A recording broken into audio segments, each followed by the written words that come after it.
Nah, ini request ya, request. Semoga semua bisa mengerti. Saya request Bapak Ibu, terutama ke saya. Kalau biku lain saya tidak tahu ya. Tolong dibantu sore-sore jangan cari saya. Ya, jangan cari saya. Jam 3, jam 4 gitu ya. Dalam artian kalau Bapak Ibu perlu bikin janji. Kenapa begitu? Karena sebenarnya di banyak wihara, kuti itu sudah daerah private-nya para biku. Di depan itu udah ditulis dilarang masuk. Tetapi kan beda wihara, beda cara, betul ya? Saya kan tamu. Nah, di sini tidak ada. Jadi umat itu bisa masuk sampai pertahanan terakhir saya. Lalu Bante, begitu ya? Baik. Hal ini sangat dilema. Sangat dilema. Kenapa? Karena Bapak Ibu datang, kadang orang datang dari jauh. Betul ya? Rumah jarak 1 jam. Datang dengan kebahagiaan. Tapi begitu diketuk, yang Bapak Ibu tidak tahu adalah jumlah umat itu jauh lebih banyak dari biku. Ya. Jadi bisa saja jam 12.30 diketuk, jam 1-an diketuk lagi, jam 2 diketuk lagi. Bapak Ibu datang jam 3 amsyong, nah ketuk lagi. Bapak Ibu merasa wajar ya kita datangin biku. Bertemu para petapa adalah berkah utama. Waduh, gawat lagi ini. Tapi yang Bapak Ibu tidak tahu bahwa kalau itu diteruskan 1 jadi 2, 2 jadi 4, 4 jadi 8. Orang akan ngasih tahu temannya, laya aja biokine Bante kuitiam pun betul ya? Datang aja bantenya jam berapa juga bisa. Itu akan terjadi 1 jadi 2, jadi 4, jadi 8. Terus terang, saya biasanya ingin ketenangan ya. Saya berikan pelajaran yang terbaik ketika jamnya. Di luar jamnya saya tidak bisa tanpa janji. Kalau Anda datang, nanti Anda akan menghadapi Biku Abijato yang tidak ada senyumnya. Ya, saya sudah latihan. Serius. Wah, dulu saya senyum terus. Senyum terus. Sekarang sudah enggak. Karena kalau saya senyum terus 1 jadi 2, 4, 8, 16. Sekarang kenapa Bu? Ada apa? Nah gitu ya. Tapi saya mau cerita yang real story.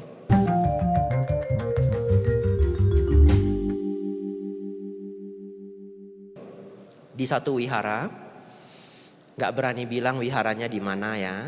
Tapi gara-gara saya kutinya pindah Bapak Ibu. Sampai hari ini. Jadi mereka mendesain kuti itu sangat tidak tepat daerahnya. Di mana? Di tempat parkirnya mobil-mobil umat. Ya saya tidak menyalahkan ya.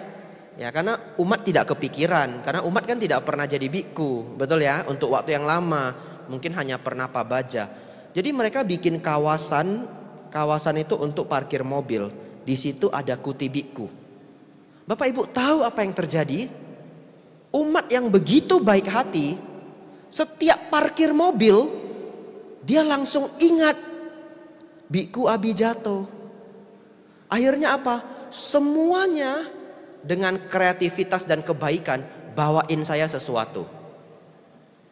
Jadi setiap hampir 1 jam, Bante dana apa? Tolak angin. Kia wajib hong, tolak angin. Tidak selang 1 jam, Bante ada yang nganterin Starbucks kopi. Nah iya keren-keren ya toh. Hampir saya mau bilang provinsinya, hampir ini. Nah hampir ya, untung saya simpen. Lalu satu ketika saya beneran sakit kepala Bapak Ibu. Saya beneran sakit kepala, nyut. Sudah minum Panadol masih sakit kepala. Dan saat itu yang mengetuk pintu itu sudah terjadi dari jam 12, 12.40, jam 1-an dan jam 2. Biasa di atas jam 2 sudah sangat sepi. Wah, bahagia. Sudah sepi. Saya istirahat Bapak Ibu karena sakit kepala. Jam 3 sore datanglah seorang ibu-ibu, saya tidak tahu siapa. Dia sangat bahagia. Dia dari depan dia teriak begitu kencang, "Bante, saya datang." Waduh. Waduh. Kalimat yang pertama muncul di pikiran saya, inilah duka. Sang Buddha sudah memberitahu ya, hidup itu ada duka. Ibunya ceria sekali, "Bante, saya datang," gitu. Wah. Akhirnya saya setelah itu minta ke panitia, lalu kutinya pindah Bapak Ibu ke gedung SMB. Pagarnya 3 lapis. Pagar depan, pintu kayu, naik lantai 2, pintu lagi. Dikasih tempelan-tempelan. Ya, mohon tidak memanggil para bante apabila belum ada janji. Waduh. Mereka takut saya tidak datang lagi. Jadi mereka pindahin, kasih pagar 3 lapis. Ya, ini sharing aja ya. Karena saya sedang menghadapi 220 orang. Ya, Anda tidak sadar nanti, "Bante, saya datang," gitu ya. Baik. Terus bagaimana Bante kalau ingin ketemu? Nah, ini biar pinter. Ketemunya pas kita memang lagi muncul, ya. Ketemunya pas para bantenya turun makan siang. Itu kan punya kesempatan ya. Mau dana tolak angin, mau dana minyak angin ya. Selesai makan siang. Nah, deket-deket bantenya pas mau keluar. Ya, pinter-pinter Anda lah ya. Baik, saya kok jadi curhat ya. Direkam lagi nih, gawat ini. Kita harus mulai Bapak Ibu.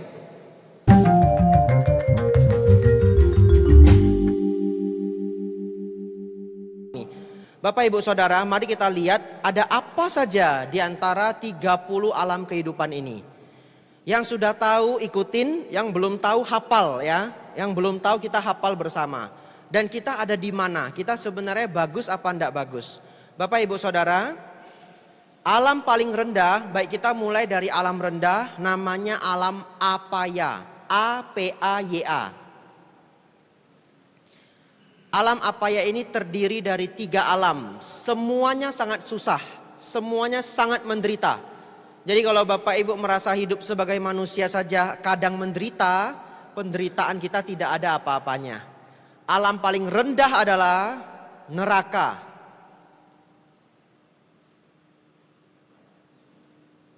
Di atasnya neraka adalah alam binatang. Di atasnya alam binatang adalah alam hantu. Baik, bagaimana merasakan kesedihan dari alam-alam ini? Bapak Ibu Saudara, alam hantu diibaratkan oleh Sang Buddha, seseorang yang sedang berjalan sangat jauh, panas, lelah, lalu menemukan pohon kecil. Pohonnya kecil sekali. Nggak bisa untuk shade his body. Apa itu?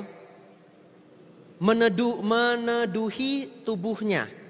Jadi itu pohon kecil banget. Tapi ya happy gitu ada di samping pohon, betul ya? Padahal itu pohon nggak nutupin badannya, tapi ya seneng aja lah ada di samping pohon. Seperti itulah para makhluk peta. Atau yang kita sebut sebenarnya peta itu kalau diterjemahkan bulat-bulat artinya yang berpulang. Ya, yang berpulang. Ya, itu kata peta, bukan hantu kelaparan. Ya, yang berpulang. Jadi kita boleh mengatakan para mendiang. Enggak betul juga, jangan diganti para mendiang. Yang berpulang aja. Karena mendiang bisa aja lahir di alam dewa, betul ya? Yang berpulang. Kenapa disebut berpulang Bante? Baik, ini kabar kurang bagusnya. Karena hampir semua manusia kembali ke alam ini. Iya, ya, banyak manusia kembali ke alam ini. Kenapa? Karena sesungguhnya sangat sulit terlahir di alam bahagia, apalagi terlahir sebagai manusia. Sesulit apa Bante?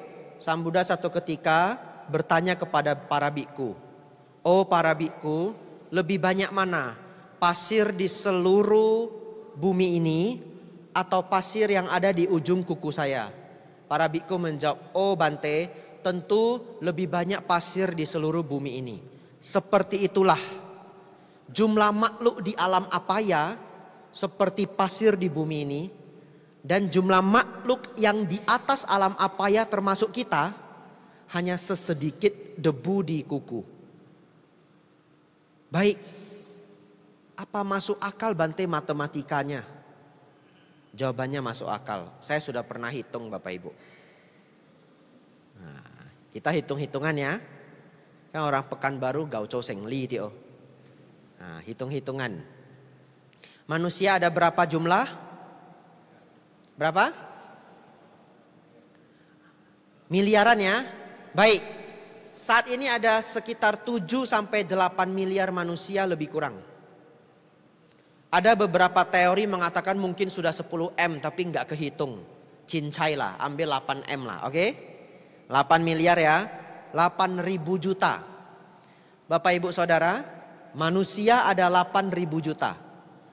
Kalau Anda merasa terlahir sebagai manusia itu nggak sesusah itu.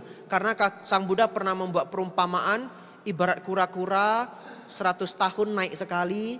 Siapa yang belum pernah mendengar kisah kura-kura?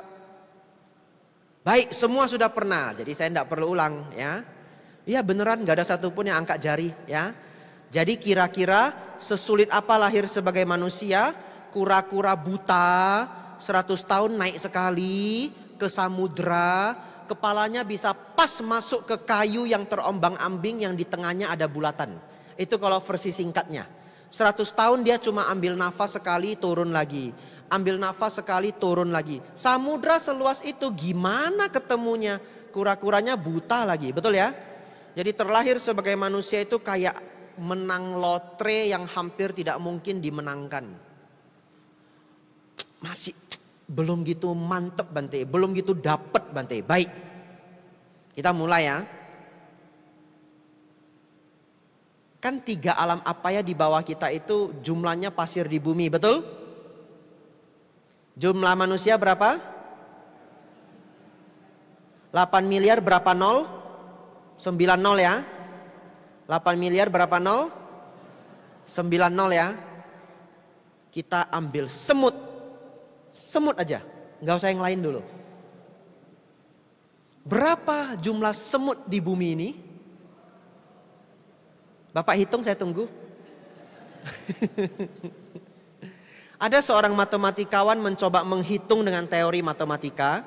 Ada ditaruh di Google ya. Saya tadi tidak sempat cek ya. Anda boleh cek, kalau keliru pun lebih kurang keliru sedikit. Dia menghitung dengan matematika. Kira-kira jumlah semut di bumi ini adalah 19 nol. Ngerti maksudnya? 19 nol. Miliar berapa nol? 9. Triliun berapa nol? 12. Setelah triliun apa? Jillion ya.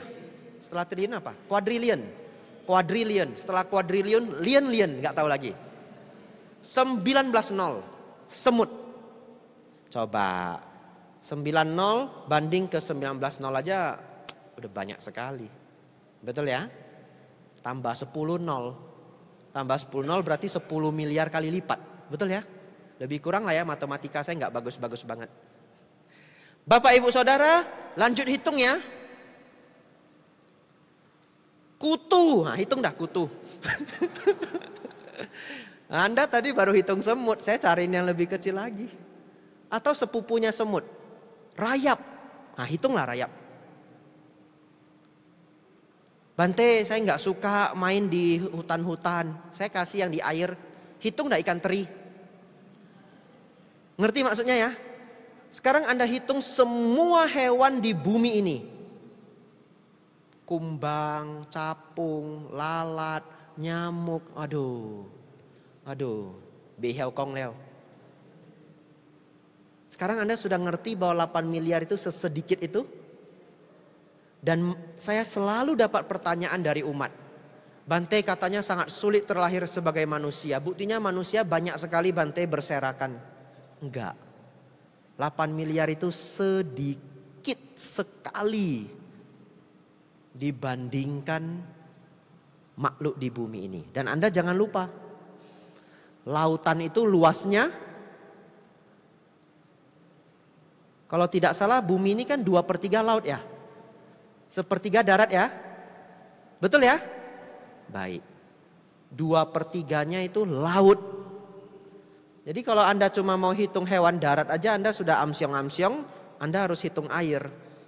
Belum lagi darat itu ketebalannya yang memiliki makhluk hidup itu paling hanya beberapa meter ke bawah. Ngerti maksudnya?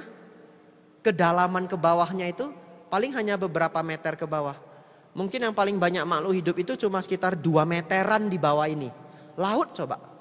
Kilometer Bapak Ibu. Sampai di bawah masih ada cumi-cumi, sotong raksasa. Anda tahu tidak di dunia ini ada sotong raksasa? Ukurannya bisa 10 meter, 15 meter. Siapa yang belum pernah tahu ada sotong raksasa? Anda pasti berpikir itu fiksi. Bante kwahi sioce. Anda pasti berpikir itu fiksi. Tidak. Nanti Anda pulang, Anda cek Google giant squid.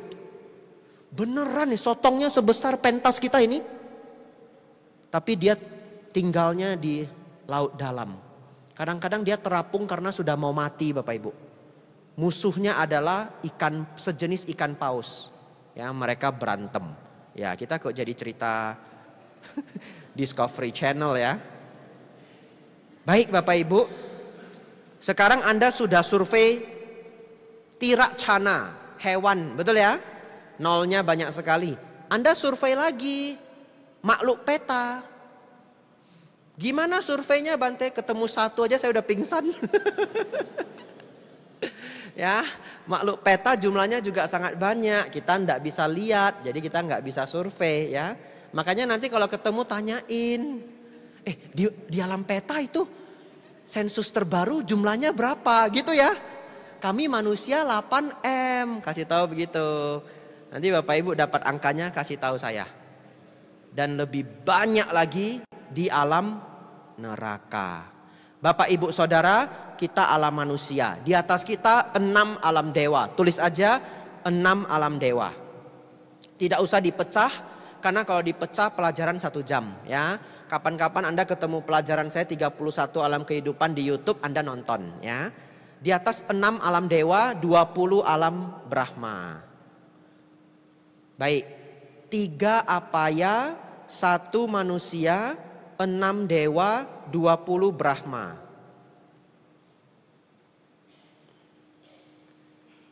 Tiga apaya, 1 manusia, 6 dewa, 20 Brahma.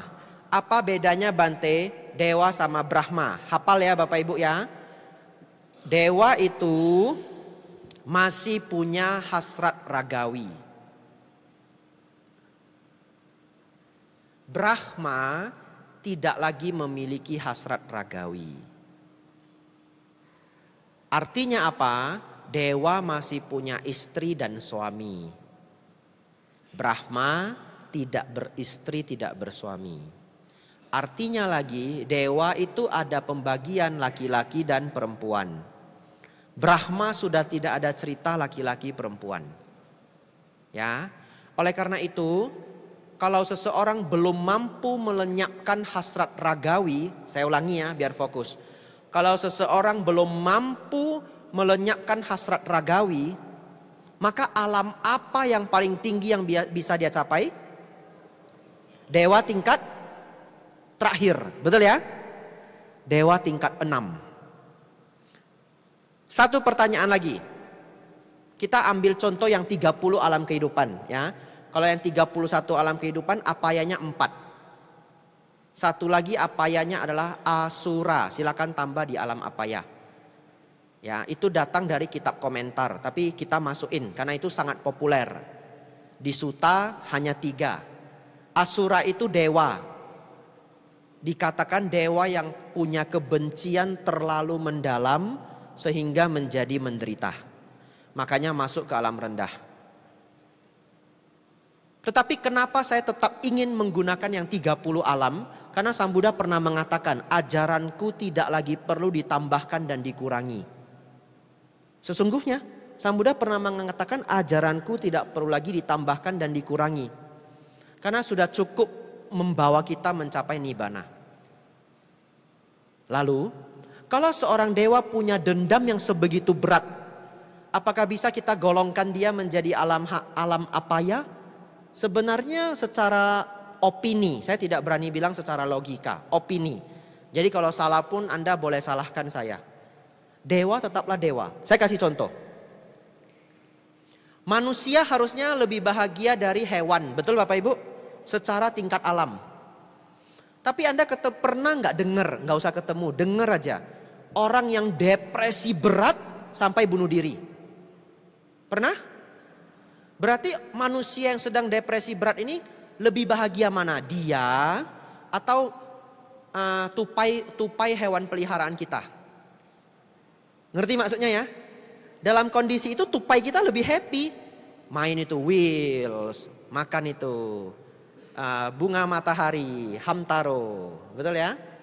Nah dia happy, dia main-main ya, ketemu tuannya dia happy, dapat makanan dia simpan di mulut sampai cabi gitu. Nah satu lagi ini alam lebih tinggi tapi wak lai cho hami jin chuan si kha ho tiam chia bante lai khwa ko lo kau puasi. Misalkan ya, dia depresi, ya nggak ngerti ndak apa-apa ya, pakai feeling aja. Anda bisa merasakan feel depresinya itu. Bapak Ibu Saudara, tetaplah dia manusia, betul? Anda nggak bisa bilang kamu sekarang apa ya? Manusia yang sedang depresi itu apa ya? Menurut saya tidak bisa.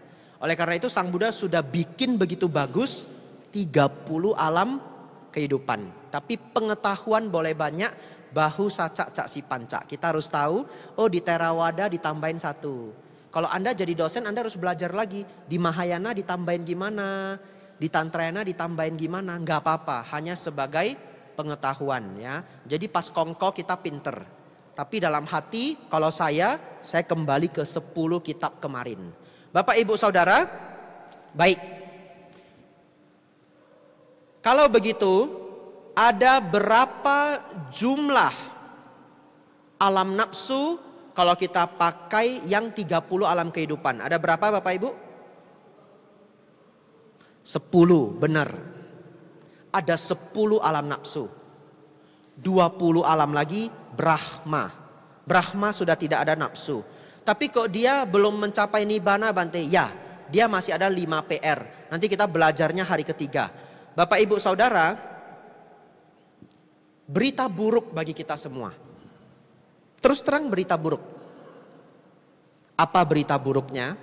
Sang Buddha memberitahu kita 30 alam kehidupan ini atau 31 alam kehidupan ini tidak ada satupun yang kekal.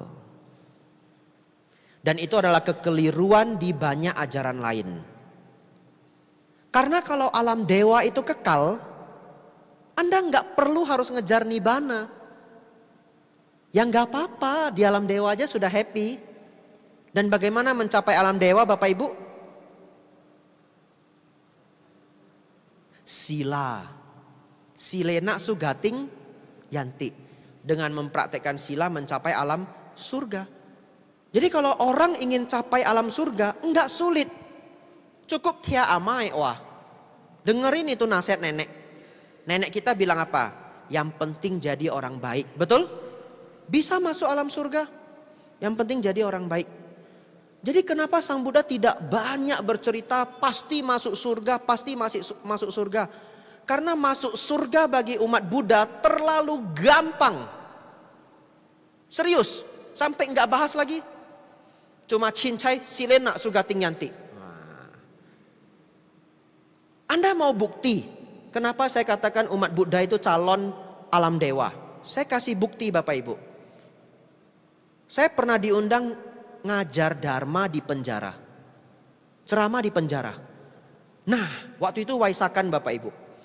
Kami waktu datang ada pengecekan, kami antri Bapak Ibu. Orang depan itu lagi dicek. Ngeceknya seperti apa Bante? Baik. Kami bawa KFC, begitu banyak kotak. Ada panitia yang ngatur, bukan saya. Ya, saya cuma datang aja. Panitia kerjain semuanya. Jadi setiap makanan yang masuk di penjara itu harus dibuka secara random. Karena mereka takut nanti disisipin pisau, narkoba, betul ya? Jadi orang depan Bapak Ibu dicek. Tasnya diliatin, makanan dibuka secara random. Lalu mereka masuk. Kami susun KFC kami. Dia kan lihat ada biksu, betul ya? Dia kan panggilnya biksu ya, atau suhu. Tahu enggak sipirnya bilang apa? Buddha nggak usah dicek. Dia nggak bilang agama Buddha, Buddha. Kan nggak ngerti toh? Sama kayak kalau orang datang ke wihara belum tentu manggil saya Bante. Kalau dipanggil suhu itu masih udah bonus. Kadang dipanggil apa? Mas Biksu. Iya, Mas Biksu selamat sore. Selamat sore Pak. Nah, tapi saya pernah dipanggil bukan Mas Biksu. Buddha selamat pagi. Wah, capai nibbana ya. Nggak usah lagi 4 kebenaran mulia. Tapi dia nggak keliru loh. Kan Buddha, agama Buddha ya. Dia nggak tahu lagi mau panggil apa. Udah yang paling tinggi aja. Buddha selamat pagi. Saya mau bilang saya bukan Buddha. Salah. Saya Buddha. Salah ya. Tapi itu nggak penting ya. Bahasa itu tidak sepenting itu. Yang penting maknanya. Bapak Ibu Saudara, sipirnya bilang begini. Buddha nggak usah dicek, masuk, masuk. Kita yang mau bukain Bapak Ibu. Hah? Nggak dicek Pak. Ini Pak diacak. Nggak, Buddha masuk, Buddha masuk. Makasih Pak. Iya, iya, iya. Tidak bayar sogoan loh. Beneran nggak ada sogoan. Buddha masuk. Kenapa? Bagi saya tidak ada orang di Indonesia yang tidak tahu umat Buddha itu sangat baik. Terus terang, tidak ada yang tidak tahu. Saya menjadi biku Bapak Ibu ya, ke airport, ke stasiun, ke kereta api. Semua orang yang non-Buddhis sangat baik ke biku. Ya, sangat baik ke biku. Karena mereka tahu, kalau umat Buddha paling terkenal apa? Di masyarakat non-Buddhis, Anda tahu paling terkenal apa? Baksos. Betul ya? Baksos. Beras, minyak, gula. Nah itu. Bangunin sekolah, betul? Seci bangun rumah sakit. Orang kanker didatangin. Yang non-Buddhis lagi. Betul Bapak Ibu? Jadi kalau hanya mencapai alam surga. Aduh. Bagi umat Buddha mah gampang. Min kaleo sile nak sugating nyanti. Nah, jadi Bapak Ibu lihat teman-teman ini nggak usah takut ya. Biarpun nanti belum arahat, nanti ya sampai jumpa ya. Lagi mana? Tawatingsa gitu ya.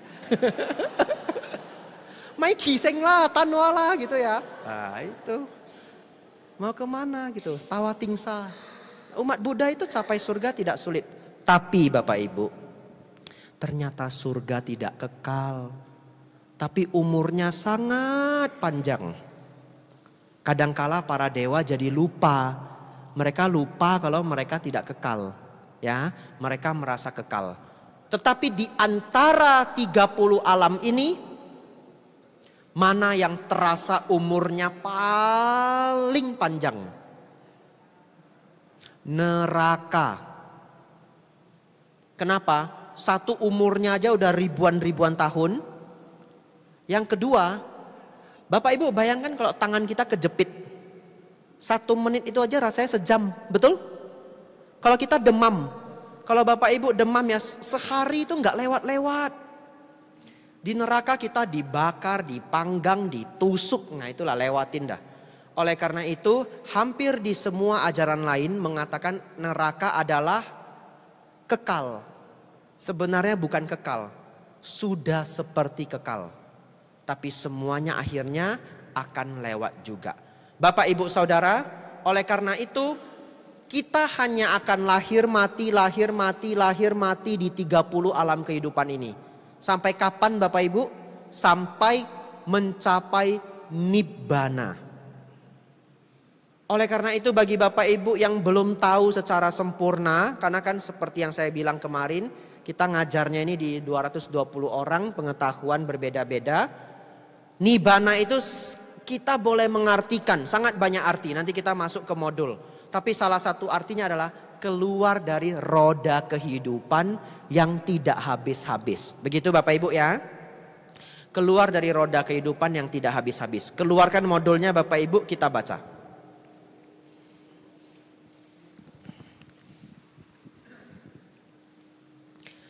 Kebenaran mulia yang ketiga. Kebenaran mulia yang ketiga adalah kebenaran mulia mengenai lenyapnya penderitaan. Dukkha Nirodha Arya Satsa.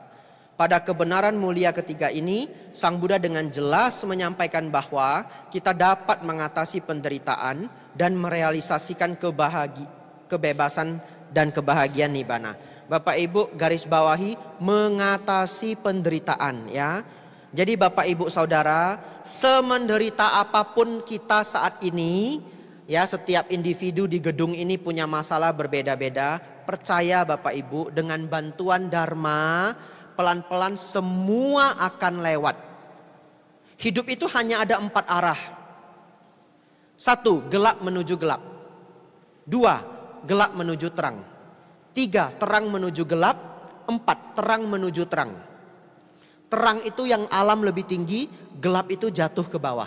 Ya, bisa nggak seseorang lahir di kehidupan yang baik, orang tua baik, kaya raya, bisnis ada, semua ada. Anaknya lahir baik, diajari moral, umur 20 jadi preman, bisa? Jadi bandel, jadi mafia, bisa Bapak Ibu? Bisa. Lalu umur 30, umur 40 bangkrut dia. Waktu kecil dapat kehidupan yang terbaik, umur 40 habis semua. Ya, umur 50 sudah jadi orang yang gak mau dianggap siapa-siapa. Itulah terang menuju gelap. Yang lainnya Bapak Ibu bisa renungkan sendiri. Bapak Ibu Saudara, di posisi manapun kita, inilah luar biasanya Dharma. Indah pada awal, tengah dan akhirnya kita akan menuju terang. Mau dari gelap menuju terang tidak apa-apa. Dari terang menuju terang jauh lebih gampang. Tapi tidak soal, yang penting sampai Bapak Ibu ya. Baik Bapak Ibu Saudara, kata Nibbana secara literal memiliki makna kepadaman yang merujuk pada makna mendingin atau tertiupnya api keserakahan, kebencian dan delusi. Ya, di garis bawahi api keserakahan, kebencian dan delusi. Bapak Ibu Saudara, Sang Buddha itu sangat senang menggunakan kata padam pada pencapaian Nibbana.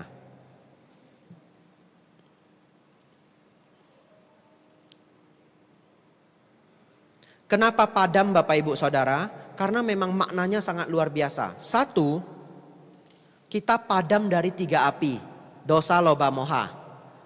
2, kita padam dari 31 alam kehidupan, nggak ketemu lagi. Jadi kata padam ini sudah yang terbaik mewakili kata Nibbana. Kita lanjut. Sang Buddha menyebut Nibbana dengan berbagai nama lainnya, yakni tanpa kematian, amata, tempat berlindung yang aman, khema, kedamaian, santa, perlindungan, tanah, kebahagiaan tertinggi, paramang sukhang. Ini digaris bawahi Bapak Ibu. Kenapa digaris bawahi? Kalimat favorit saya, Nibbanang paramang sukhang. Jadi Bapak Ibu Saudara, tolong belajar Dharma harus bahagia dari awal perjalanan Bapak Ibu sampai tamat. Begitu ya. Jangan mau belajar Dharma yang versinya mengerikan, takut, mau ini nggak berani, hidup mencekam. Kenapa bisa hidup mencekam? Baik, saya jelaskan singkat aja. Biasanya Bapak Ibu kalau hidup mencekam, karena Anda belajar versi Dharma, yang baru datang hari ini, kemarin gak ikut, kita udah tahu Dharma itu ratusan versi. Betul Bapak Ibu? Ya. Anda belajar versi yang mana? 1, Anda diajarkan bahwa hidup Anda itu sangat dalam bahaya. Ngerti maksudnya? sangat dalam bahaya. Setelah kehidupan ini kayak pastilah jatuh ke alam bawah itu kayak udah pastilah. Kayak enggak mungkin enggak. Di samping itu solusinya sulit. Solusinya apa? Sotapanna, betul? Tapi syarat sotapananya banyak sekali sampai rasanya bokolengnya. Akhirnya Bapak Ibu kejepit di tengah. Kalau dilanjutkan jatuh ke bawah, mau naik ke atas nggak bisa. Anda akan mencekam. Itulah pelajaran Dharma yang membuat mencekam. Semoga Bapak Ibu tidak bertemu yang seperti itu. Kok Bante tahu? Saya sudah pindah begitu banyak aliran. Saya pernah merasakannya. Oleh karena itu ketika saya mengajar Dharma, salah satu misi saya adalah saya ingin Bapak Ibu ketemu Dharma yang happy always. Dari start sampai habis. Untung enggak? Untung. Ya, kita jadi orang beruntung Bapak Ibu. Nibanang paramang sukhang. Lanjut Bapak Ibu. Kehancuran dari nafsu keinginan. Tanha kaya. Keabadian dura. Ketika seseorang telah membebaskan pikirannya, bahkan para dewa tidak dapat mencari jejaknya. Kenapa Bapak Ibu? Karena dewa dan Brahma itu hanya bisa mencari di dalam ruang lingkup 31 alam kehidupan, ya. Sedangkan Nibbana itu sudah di luar 31 alam kehidupan. Jadi kalau dewa mau nyari itu nggak ketemu. Ada storynya, tapi hari ini nggak sempat diceritakan, ya. Sang Buddha main peta umpet sama Brahma tingkat tinggi, ya. Dan Brahma tingkat tinggi itu merasa dia penguasa alam semesta, ya. Saya ulangi, penguasa alam semesta. Diputar otaknya ya, itu sudah bahasa yang paling bisa saya gunakan. Ngerti maksudnya ya? Sang Buddha main peta umpet sama siapa? Nah itu ya, yang itu ya. Nah, masih ada yang nggak ngerti nggak apa-apa lah, saya udah nggak bisa bantu Anda. Nanti nanya tetangganya ya. Dan Sang Buddha membuktikan kepada penguasa ini, Anda bukan yang tertinggi. Ya, saya bantu lagi Anda supaya dapat maksud saya. Kemarin saya mengatakan semua makhluk yang masih marah, masih cemburu, bukanlah yang tertinggi dalam ajaran Buddha. Dapat? Nah sebagian ya. Lanjut. Tepi jurang. Bapak Ibu Saudara, suatu ketika kita kembali ke modul.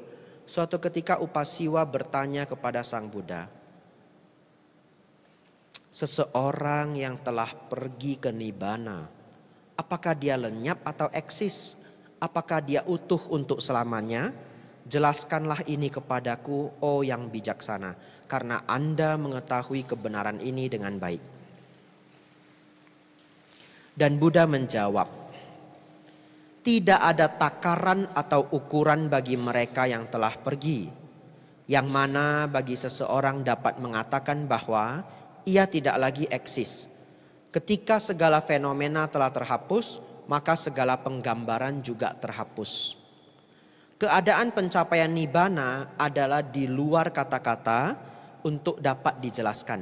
Bapak Ibu Saudara, ini sangatlah benar ya. Nibbana itu sungguh sangat sulit dijelaskan.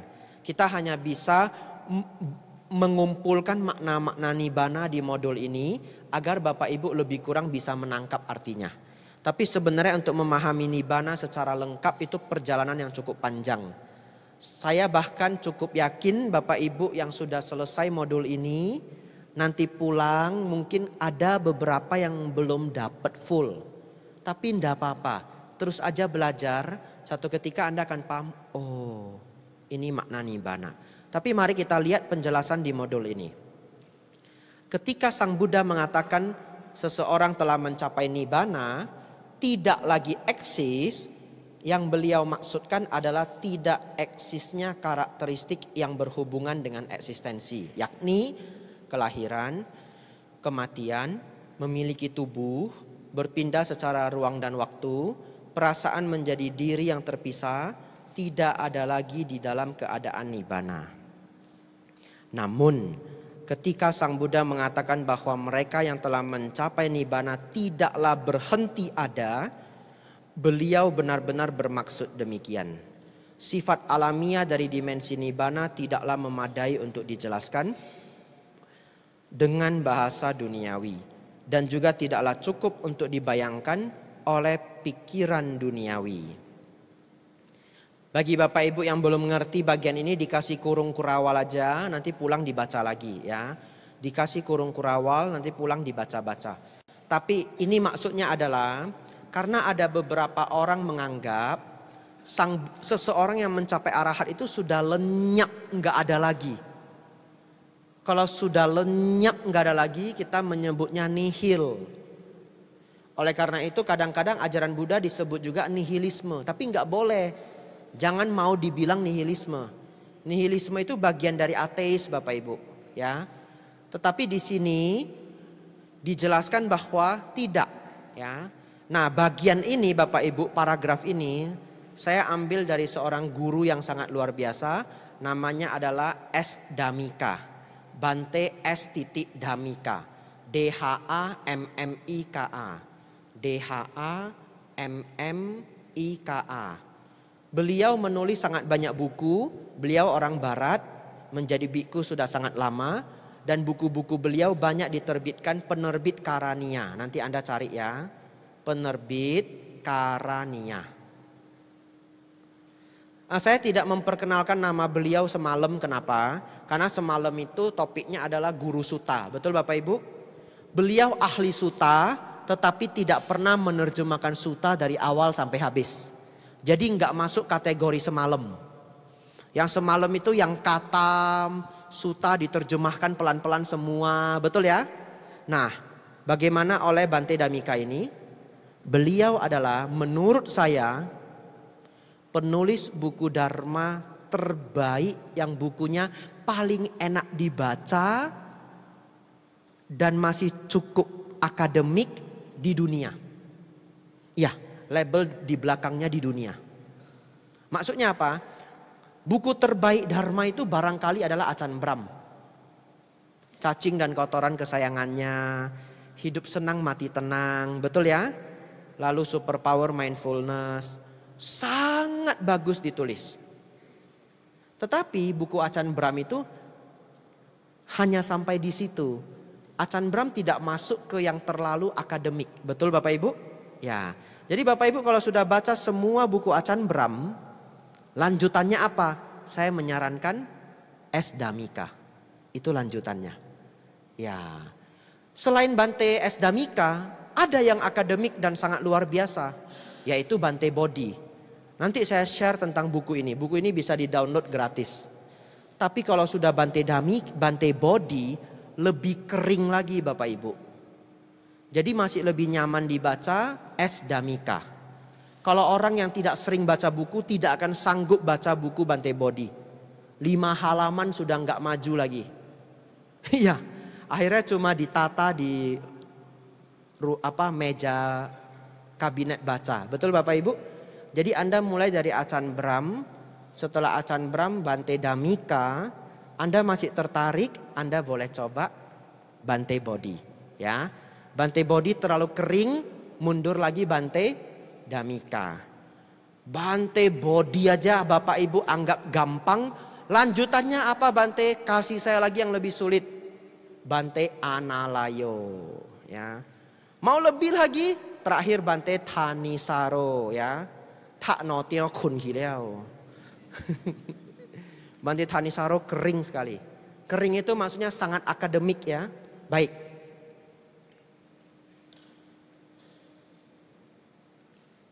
Jadi Bapak Ibu Saudara, ada beberapa orang menganggap arahat itu nihil, tapi di sini itu yang nihilnya itu hanyalah karakteristik kehidupan yang ada di 30 alam kehidupan.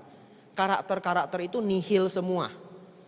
Tapi karena kita tidak pernah keluar dari 30 alam kehidupan, kita nggak bisa memahami itu, ya. Oleh karena itu dikatakan masih ada eksistensi, tapi di luar dari yang bisa kita pahami. Lanjut.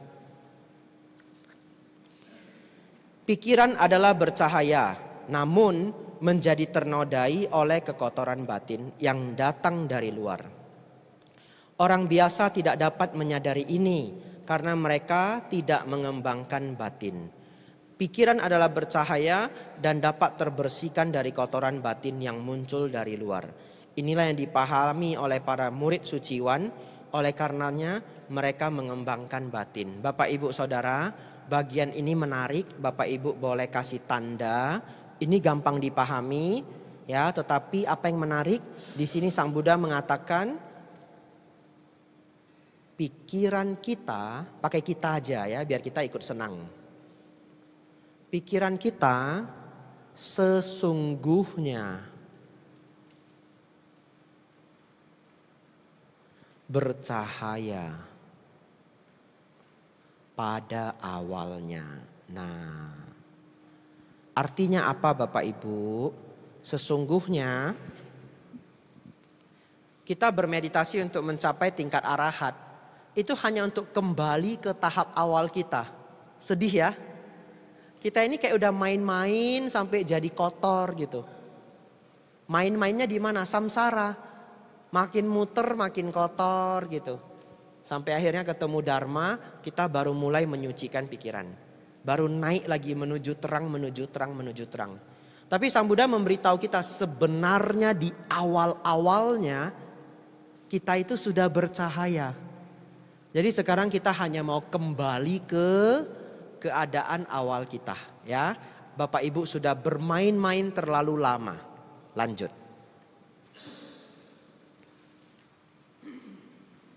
Dengan kata lain, pikiran atau batin adalah bercahaya pada awalnya pabbas sarang idang citang yang ternodai oleh kekotoran batin.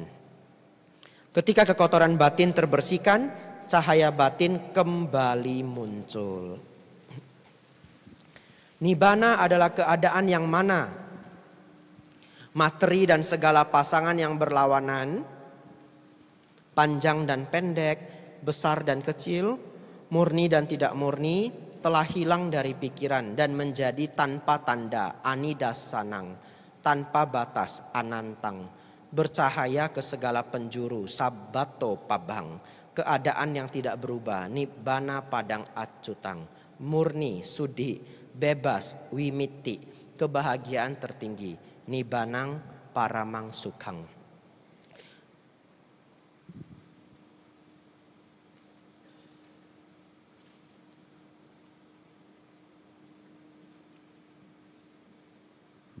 Baik, Bapak Ibu Saudara, saya mau buat satu simulasi untuk memberitahu Bapak Ibu apa sih maksudnya? Apa sih maksudnya keadaan yang kita sudah sulit memahami? Baik.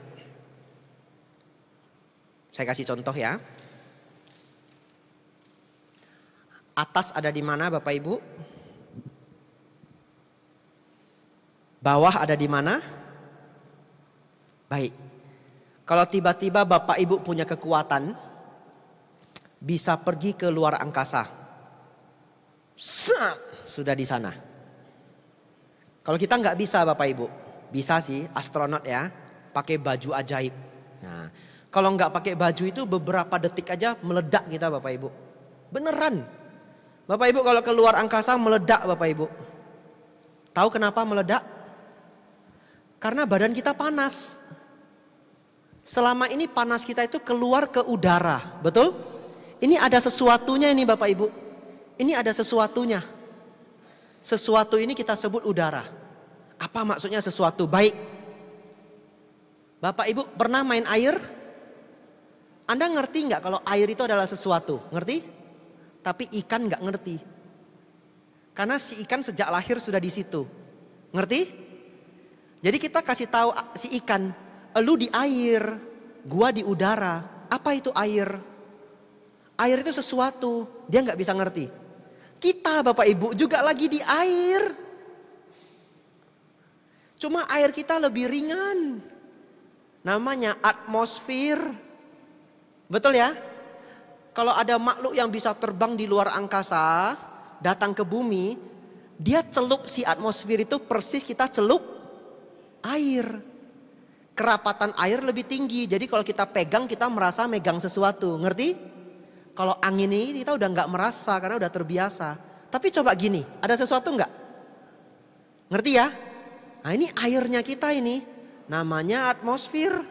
Isinya apa Bapak Ibu? 70%? 70%? Salah. Nitrogen. Banyak yang jawab oksigen ya. Oksigennya cuma sedikit. Yang banyak 70% nitrogen. Hafal ya. Ngapain dihafal Bante? Percaya saya. Nanti Anda ikut Who Wants to be a Millionaire. Apa komposisi terbanyak dari atmosfer kita? Hampir semua orang jawab oksigen. Anda harus jawab nitrogen, dapat $1 juta. Jangan lupa Biku Abijato. Ya, nitrogen. Nah Bapak Ibu Saudara, kalau kita bisa terbang ke luar angkasa itu enggak ada medianya. Enggak ada, hampa. Maka suhu kita enggak bisa keluar. Enggak bisa keluar, dia numpuk di dalam kayak sweater yang mahal itu. Yang dipakai untuk winter. Ya, ada silver dotnya. Saya juga baru tahu setelah dikasih tahu orang Bapak Ibu. Ada silver dotnya. Jadi suhunya itu terperangkap makin lama makin panas. Kita terbang ke luar angkasa, panas. Anicca wata sangkara. Ya. Bapak Ibu Saudara, anggaplah kita jadi makhluk ajaib. Kita sap keluar angkasa, melayang-layang. Setelah Anda main-main 1 jam, 2 jam, saya mau nanya, atas di mana, bawah di mana? Apa jawaban Anda?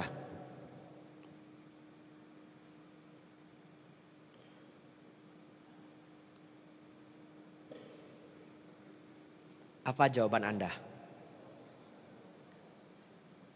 Jawabannya adalah di alam saya tidak ada atas dan bawah. Benar nggak? Benar ya? Kapan ada atas dan bawah? Kalau Anda lengket. Ngerti? Lengket itu ada gravitasi. Nah sekarang mereka tidak ada gravitasi. Atas bawah mana? Mana ada atas bawah di alam sana. Nah, maka disebut alam yang tidak ada atas dan bawah. Ngerti? Luar angkasa ngerti ya? Nibbana, semua karakteristik yang kita tahu ini padam semua. Nah kira-kira begitu. Ya, yang padam apa Bante ini? Panjang, pendek, besar, kecil, murni, tidak murni, telah hilang dari pikiran. Nah tadi di sini masih ada kelahiran, kematian, memiliki tubuh, berpindah secara ruang dan waktu. Ketemu? Kalau Anda ketemu, Anda garis bawahi. Berpindah secara ruang dan waktu.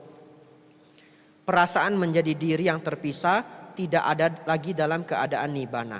Nah, berpindah secara ruang dan waktu ini agak mirip dengan yang tadi saya jelaskan. Sudah tidak ada atas dan bawah karena memang tidak ada. Nah, sekarang seseorang mencapai nibbana, dia sudah tidak ada apa? Space and time. Ruang dan waktu. Tidak ada space and time. Jadi sekarang begini Bapak Ibu Saudara.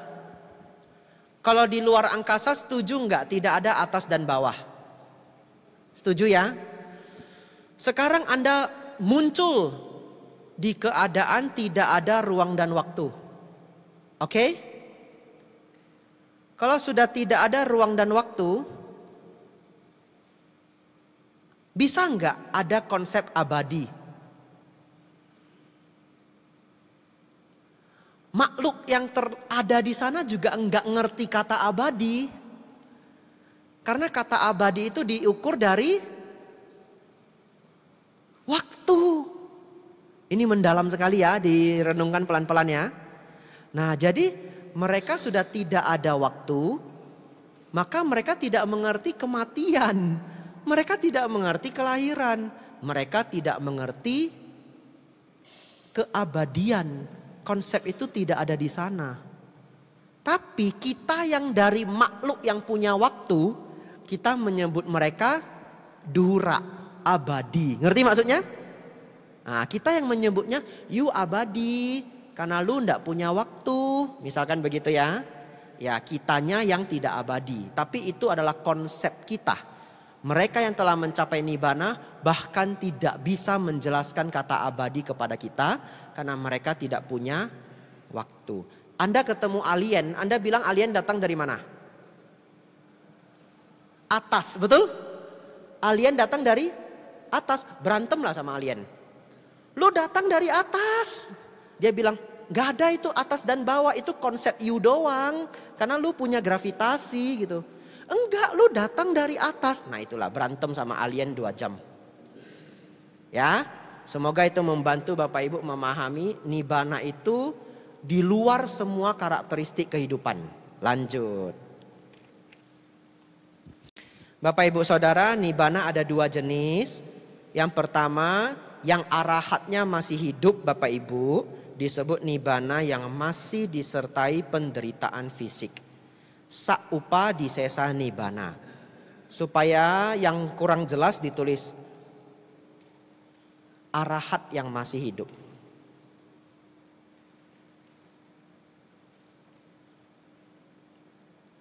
Nomor 2, nibbana yang telah terbebaskan dari penderitaan fisik atau nibbana total, anupa disesa nibbana. Kadang juga disebut parinibbana. Silakan ditulis seorang arahat yang telah wafat.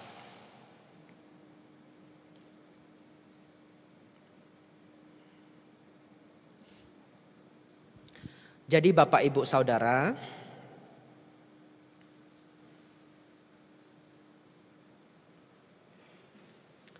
seorang Buddha pun masih bisa merasakan sakit ya ketika masih hidup.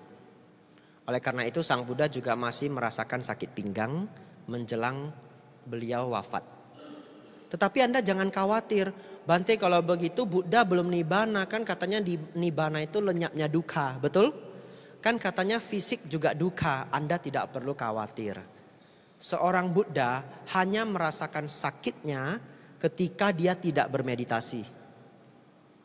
Ya, dan itu ketika mengajar.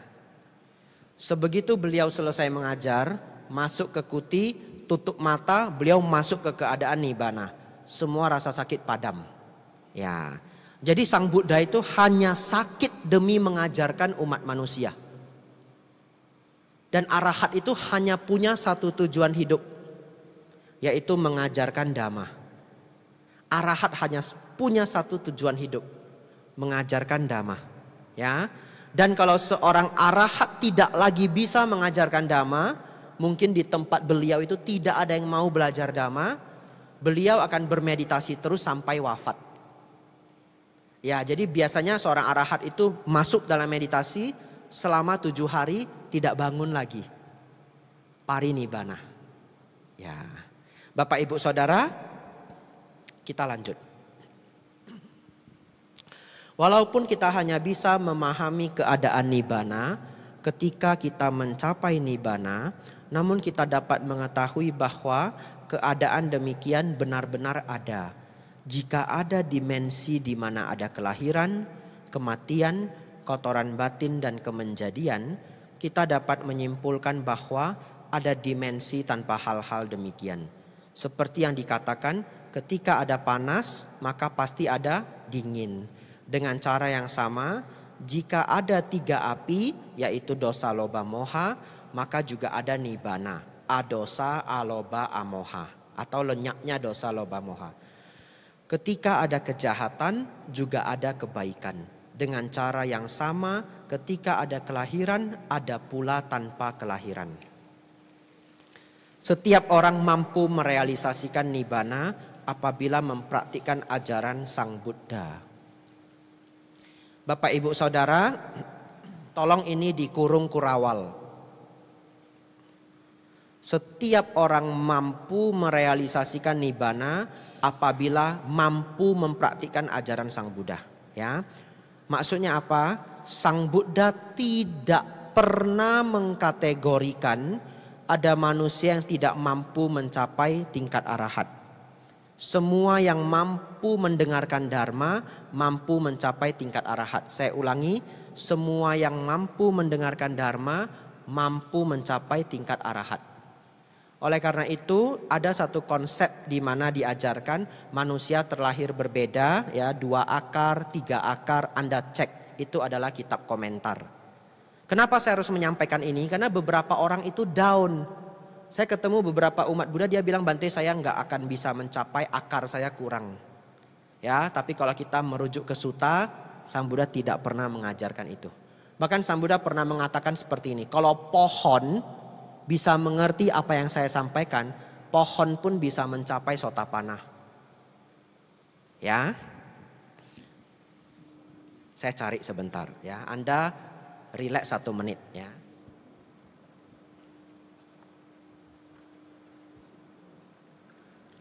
Wah, bahagia sekali saya ketemu. Padahal ini modul saya yang buat ya. Bapak Ibu, mari buka halaman terakhir. Sudah? Halaman kedua terakhir, ketiga terakhir, keempat terakhir. Kata paling atas apa? Gembira, betul ya? Baik.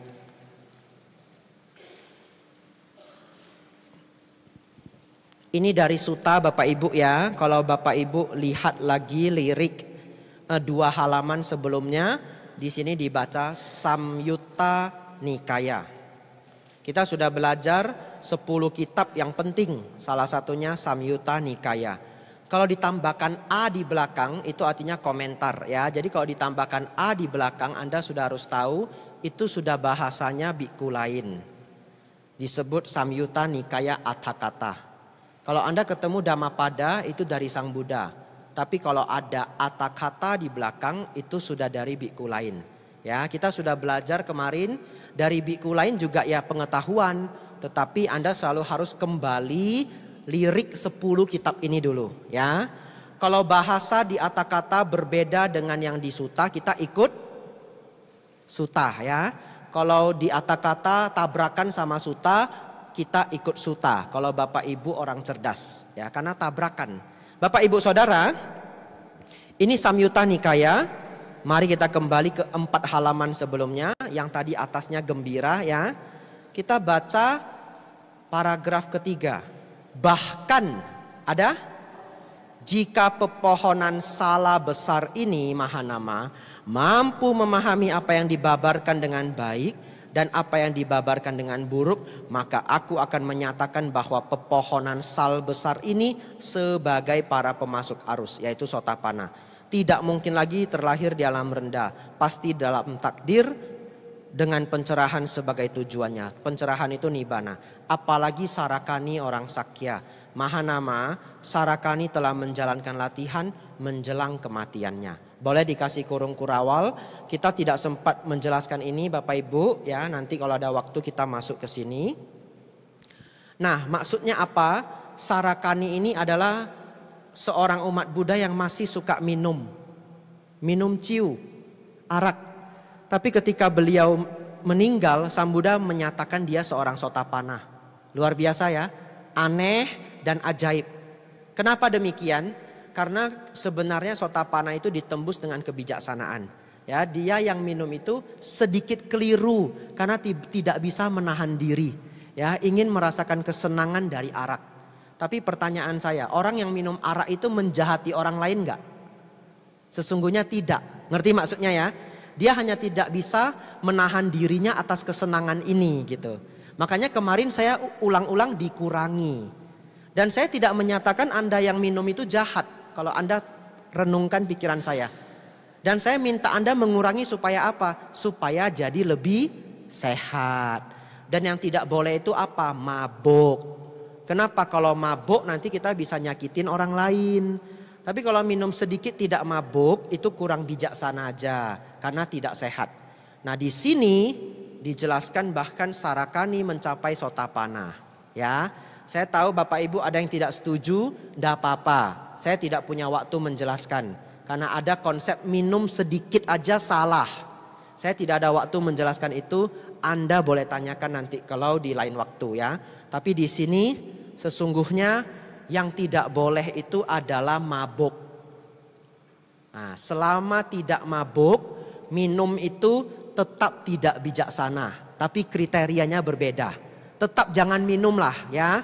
Tapi kalau mau disimpelkan, tangsi eng siu peng iu bo huat. Tapi Kalimat itu juga harus sangat hati-hati digunakan ya. Tapi kadang-kadang di beberapa keadaan Anda berbisnis dengan orang Tiongkok, Anda tidak minum itu barang batal semua loh. Gak percaya coba aja. Ngerti ya? Itu arak sudah dituangkan. Cobalah Anda gak minum. Apalagi dia lauta, kita orang kecil. Dikasih proyek, dikasih kredit. Dia lauta, kita orang kecil nih. Lalu Anda gak mau minum. Bisa batal semua. Di keadaan seperti itu bagaimana?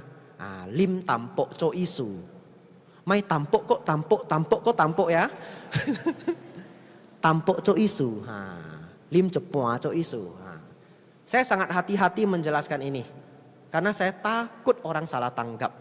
Ya, tetapi saya sudah baca sutanya. Ternyata Sang Buddha memang membuat maknanya seperti itu. Ya, Sang Buddha saking bijaksananya, beliau tahu keadaan semua makhluk hidup. Tapi biku setetes pun tidak boleh. Biku setetes pun tidak boleh.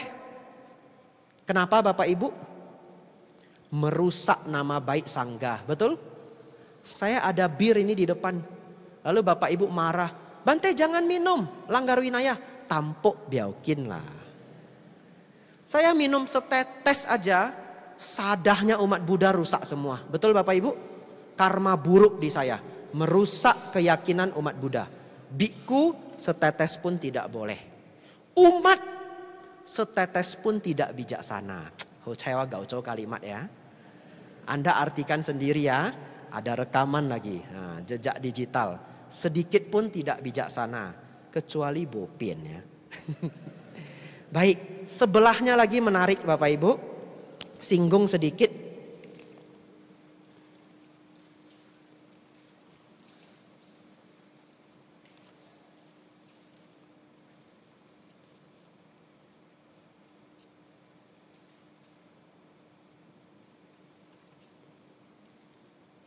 Ini halaman 3 terakhir ya. Di atasnya Mahanama. Mahanama ini tokoh yang sangat menarik. Saya senang banget ceritanya. Kakak adik ya dengan Bante Anuruddha. Ini kokonya salah satu harus jadi biku. Awalnya kokonya ingin jadi biku tapi akhirnya adiknya yang mau ya. Jadi kokonya tetap jadi pebisnis besar. Mereka punya sawah yang sangat luas. Ya, jadi Mahanama ini orang kaya Bapak Ibu, bukan biku. Sang Buddha lagi diskusi dengan Mahanama, mengajarkan Dharma ke Mahanama. Sang Buddha bilang begini, Mahanama, ketika seorang umat awam telah berlindung pada Sang Buddha, Dhamma dan Sangha dalam waktu yang lama, bagaimana mungkin ia pergi ke alam rendah? Sampai Sang Buddha nanya bagaimana mungkin dia jatuh ke alam rendah. Mahanama, Sarakani orang Sakya telah berlindung pada Sang Buddha, Dhamma dan Sangha dalam waktu yang lama. Bagaimana mungkin ia pergi ke alam rendah? Pas enggak sama kalimat saya tadi?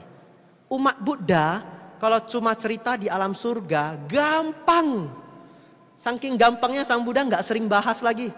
Silenang sugating yanti udah. Satu kalimat udah. Kenapa? Sampai Sang Buddha membuat kalimat ini. Bagaimana mungkin umat Buddha yang sudah berlindung pada Buddha Dhamma Sangha jatuh ke alam rendah? Saking baiknya umat Buddha. Ya, Bapak Ibu berbangga jadi umat Buddha. Sadu, sadu, sadu, sadu. Kembali ke depan, bolak-balik ya. Yang penting masih semangat ya.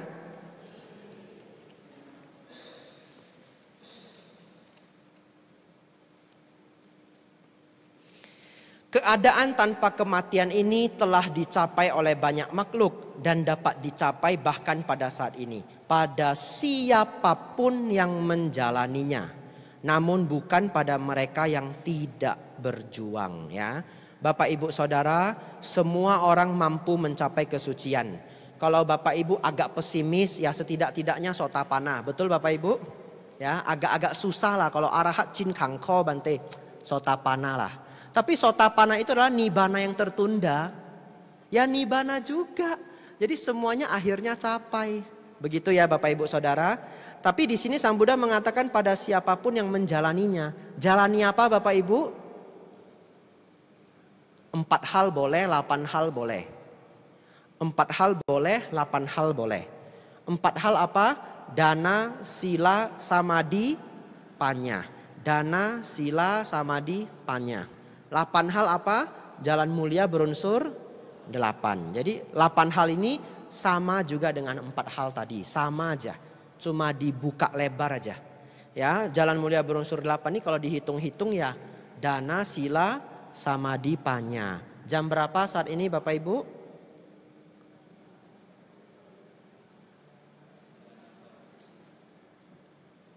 Lihat jam dulu ya.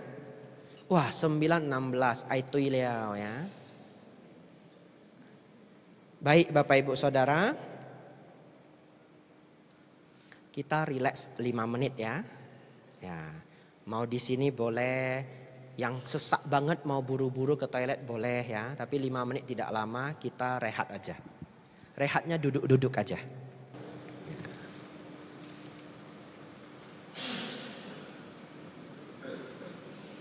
9.27 Bapak Ibu.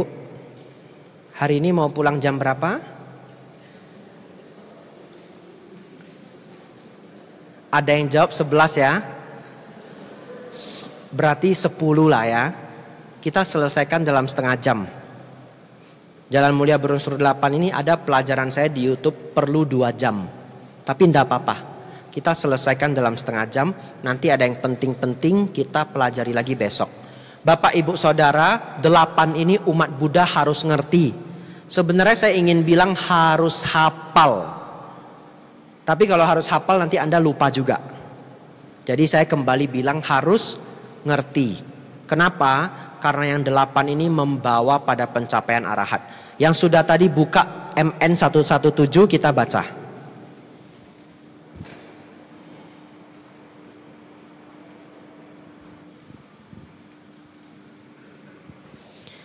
Semuanya pegang, kita baca bersama Bapak Ibu supaya semangat ya.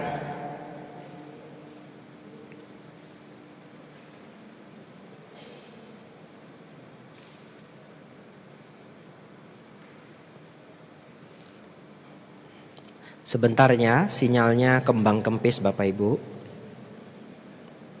Jangan lupa kesabaran adalah tapa tertinggi.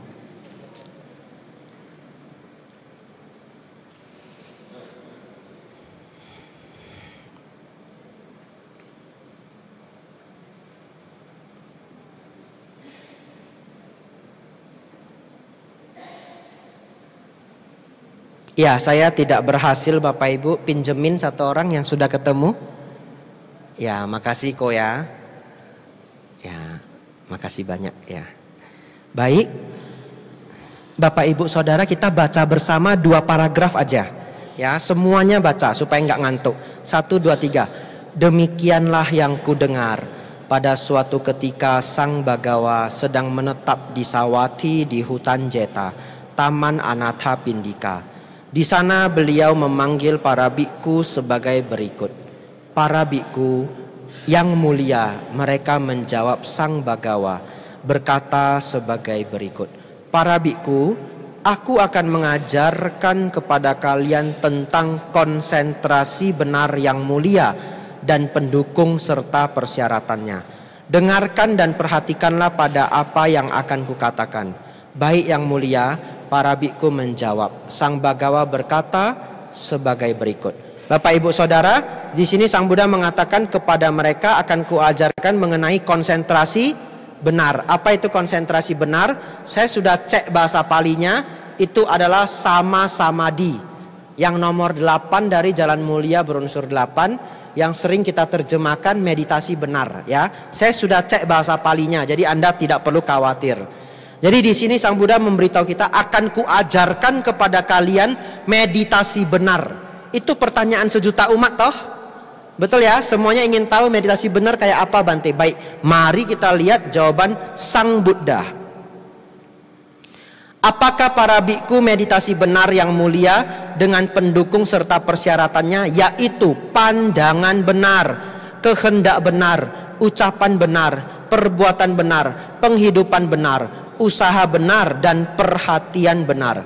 Keterpusatan pikiran yang dilengkapi dengan 7 faktor ini disebut meditasi benar yang mulia dengan pendukung serta pelengkapnya. Lanjut, pandangan. Di sana para biku, pandangan benar muncul dalam urutan pertama. Dan bagaimana pandangan benar muncul pada dalam urutan pertama? Seseorang memahami pandangan salah sebagai pandangan salah, pandangan benar sebagai pandangan benar, ya. Kalau kita baca nanti ini, itu kembali pada pandangan benar adalah 3 hal. Memahami baik dan buruk, memahami hukum kamawipaka, memahami 4 kebenaran mulia. Bapak Ibu Saudara, ini terima kasih kok. Saya balikin ya. Ya, sia-sia. Ya. Baik Bapak Ibu Saudara. Kebenaran mulia yang keempat, jalan menuju lenyapnya penderitaan. Dukkha nirodha gamini patipada. Dan jalan ini adalah jalan mulia berunsur 8. Arya Athanggika Magga. Ada 8 Bapak Ibu. Tolong Bapak Ibu kasih garis di bawah nomor 5. Jadi 1 sampai 5, 6 sampai 8. Dipisah 2 kelompok Bapak Ibu ya. Apa maksudnya? 1 sampai 5 ini hidup benar. 6 sampai 8 meditasi yang benar. Jadi 1 sampai 5 itu kawasannya hidup benar. 6, 7, 8 itu kawasannya pengembangan batin. Meditasi itu bahasa Yunani Bapak Ibu, artinya perenungan. Sang Buddha tidak pakai kata meditasi. Sang Buddha pakai kata pengembangan batin. Bahasa Palinya apa? Citta Bhawana. Bapak Ibu Saudara, mari kita masuk. Apa itu pandangan benar? Memahami 3 hal. Memahami baik dan buruk. Memahami hukum karma. Memahami 4 kebenaran mulia. Kita lingkari karena sudah ngerti. Selamat ya. Lanjut. Pikiran benar. Apa itu pikiran benar Bapak Ibu? Saya kasih yang paling sederhana ya. Pikiran benar adalah pikiran yang penuh meta. Jadi kalau kita mau cerita pikiran yang benar itu yang ada metanya. Kalau yang ada metanya kemarahan masuk? Enggak. Keserakahan masuk? Tidak. Ego masuk? Enggak. Ya. Kalau ada pun sedikit. Ya. Ego kalau ada pun sedikit. Tapi meta itu hadir di dalam pikiran kita. Jadi begitu Bapak Ibu berpikir mau menyakiti makhluk lain, Anda tidak ada meta. Pikiran Anda keliru. Jadi daripada penjelasan yang rumit, saya ambil penjelasan yang paling gampang ini sudah meliputi semuanya. Pikiran yang benar seperti apa? Yang penuh meta. Kok bisa penuh meta Bante? Karena sudah baik, paham hukum karma, paham 4 kebenaran mulia. Cirinya jadi meta. Lanjut, ucapan benar. Nah, pikiran selesai, lingkerin.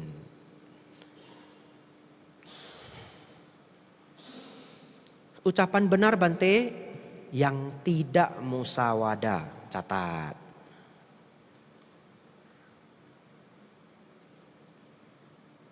Ya, tidak musawada. Tidak musawada itu apa Bante?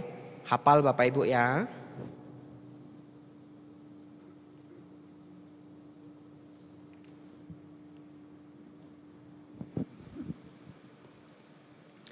Tidak berkata kasar.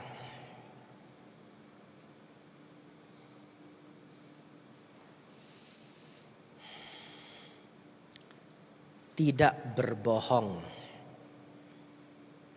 Garis miring menipu.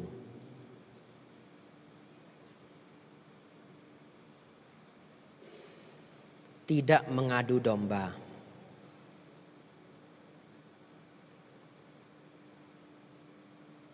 4, tidak gosip yang buruk.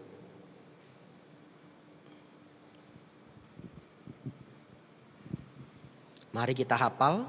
1 Bapak Ibu, tidak berkata kasar. 2, ya kita buat aja tidak menipu. Kenapa? Kuis tidak berhadiah Bapak Ibu ya. Batu besar dan batu kecil dilempar ke sungai yang dalam. Batu besar dan batu kecil dilempar ke sungai yang dalam. Yang mana yang mendarat Bapak Ibu? Oh, pinter semua ya. Dua-duanya. Yang besar mendarat, yang kecil mendarat. Batu apung aja mendarat. Batu apung kita lempar, lama-lama dia berat, turun dia. Bapak Ibu Saudara, seperti itulah hukum karma. Hukum karma itu tidak ada formula pastinya. Semua berbuah. Tetapi bagaimana takarannya? Kalau Anda menyakitinya berat, buahnya berat. Betul ya? Menyakitinya ringan, buahnya ringan. Kalau ada yang mengajarkan berbohong masuk neraka, enggak. Sang Buddha tidak buat kriteria seperti itu. Manusia mana yang tidak berbohong? Ada seorang psikolog sangat terkenal namanya Jordan Peterson. Dia selalu ngajarin orang jangan bohong, jangan bohong, jangan bohong. Karena semakin jujur Anda, self esteem, harga diri Anda semakin tinggi. Orang yang sering bohong itu harga dirinya rendah terhadap dirinya sendiri. Kita cerita alam bawah sadar, ngerti maksudnya ya? Orang yang jarang bohong itu lebih pede dia, nggak takut sama orang. Jadi dia selalu ngajarin jangan bohong, jangan bohong, jangan bohong. Satu ketika dia di interview, Anda sering ngajarin jangan bohong, jangan bohong. Anda sendiri bohong nggak? Tahu dia jawab apa Bapak Ibu? Everybody lies. Gitu. Artinya apa? Semua orang juga berbohong. Survei ya. Siapa di sini yang mau mengaku yang pernah berbohong dalam hidupnya? Ayo. Semua ya. Yang 1 tahun belakangan ini pun masih ada berbohong sedikit. Udah? Banyak yang tidak ngaku juga biokin ya. Everybody lies. Oleh karena itu, Anda harus paham hukum karma. Berbohong kecil, karmanya kecil. Berbohong besar, karmanya besar. Waktu saya kecil diajarin bohong Bapak Ibu. Ada preman ketuk pintu minta uang. Mama bilang apa? Kak Ikong dek mama boti. Kan gitu ya. Pinter saya. Datang. Bang, mama nggak ada. Beneran. Beneran. Nggak ada. Pinter saya. Nah, nggak ada.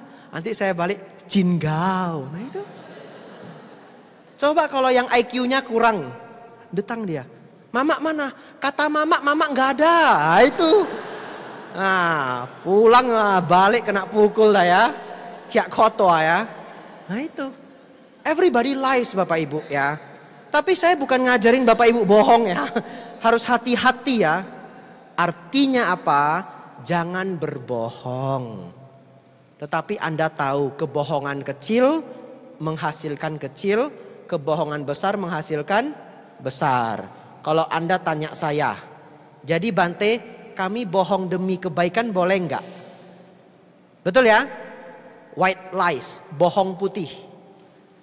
Bante, bohong untuk kebaikan boleh enggak? Seorang biku hanya bisa menjawab satu hal. Berbohong itu tidak baik, Bu. Udah. Karena biku, ngerti enggak? Bante, anak saya bandel, terpaksa saya bohongin supaya dia mau datang ke wihara ini itu. Tapi kan akhirnya dia datang ke wihara, Bante, sekarang jadi baik. Saya benar atau salah Bante? Saya biku Bapak Ibu pakai jubah. Jawaban saya hanya boleh satu, ngerti? Berbohong itu tidak baik. Tapi Anda sukses melakukannya, hasilnya baik, ya Anda dapat hasilnya. Betul ya? Ada karma buruknya enggak?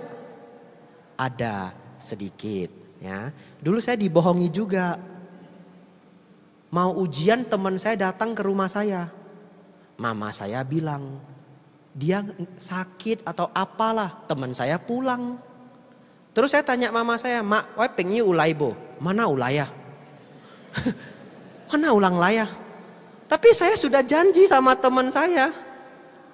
Setelah lama-lama saya cek, ternyata kalau saya mau dekat ujian mama saya bohong.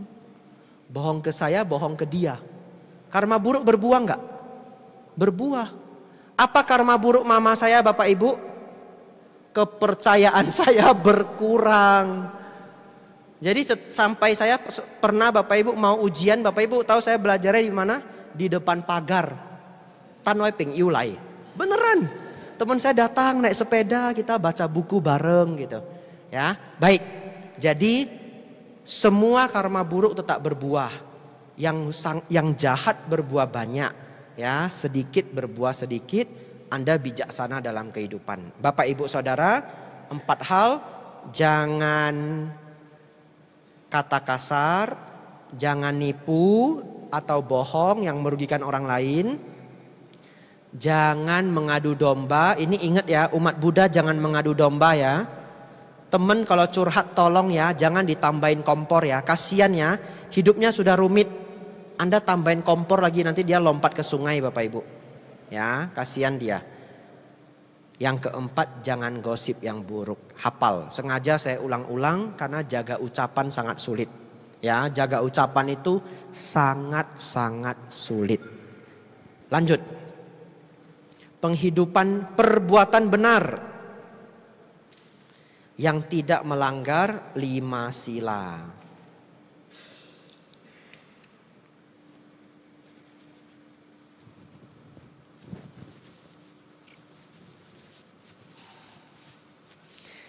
Bapak Ibu Saudara, yang tidak melanggar 5 sila dan mendukung kebalikannya. Ya, jangan membunuh, kebalikannya menghargai kehidupan, ya. Jangan mencuri, kebalikannya senang berdana. Jangan asusila, kebalikannya sayang keluarga, ya. Jangan musawada, kata kasar, kebalikannya yang 4 itu. Katanya lembut, lalu kejujuran, lalu mendamaikan orang, lalu ceritakan hal yang baik ya. Kalau gosip yang baik ya. Anaknya juara 1 loh, kamu udah denger belum gitu ya. Itu gosip juga, tapi gosip yang baik ya. Anda pasti kongko lah dalam kehidupan sehari-hari. Makanya sila kelima itu saya buat musawada bagian terakhir itu gosip yang buruk. Kalau saya hanya bikin gosip, siapa yang tidak bergosip? Cekin kong langkiakin holangkong, tio. Nah, siapa yang tidak bergosip ya? Duduk membicarakan orang, berdiri dibicarakan orang. Tapi Anda pilih cerita yang baik-baik. Jangan minum arak, kebalikannya apa? Rajin bermeditasi ya. Lanjut nomor 5, penghidupan benar.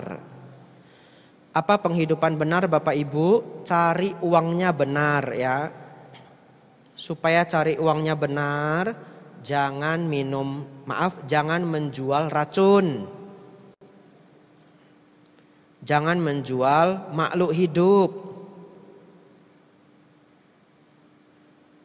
Jangan menjual senjata. Ya, dan hal-hal yang merugikan yang lainnya.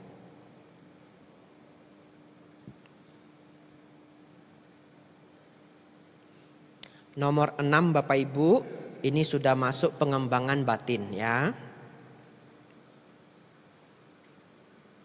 Catat Bapak Ibu, usaha benar adalah mengusahakan. Pikiran buruk yang belum muncul, diusahakan tidak muncul. Pikiran buruk yang telah muncul, dilenyapkan. Pikiran baik yang belum muncul dimunculkan. Pikiran baik yang telah muncul dikembangkan. Saya ulang pelan-pelan ya. Pikiran buruk yang belum muncul diusahakan tidak muncul. Pikiran buruk yang sudah ada dilenyapkan. Pikiran baik yang belum muncul diusahakan agar muncul. Pikiran baik yang telah muncul dikembangkan. Yang buruk apa Bante? Dosa, loba, moha. Dan turunan-turunannya. Yang baik apa Bante? Metta, karuna, mudita, upekha.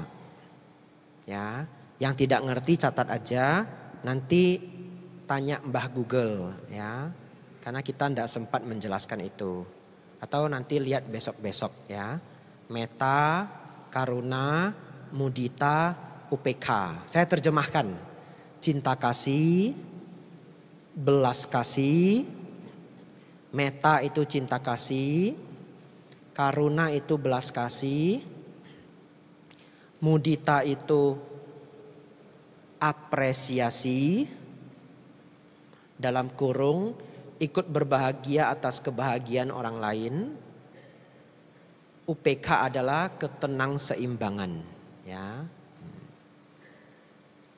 Jadi Bapak Ibu Saudara, nomor 6 ini sudah masuk cita bawana, pengembangan batin.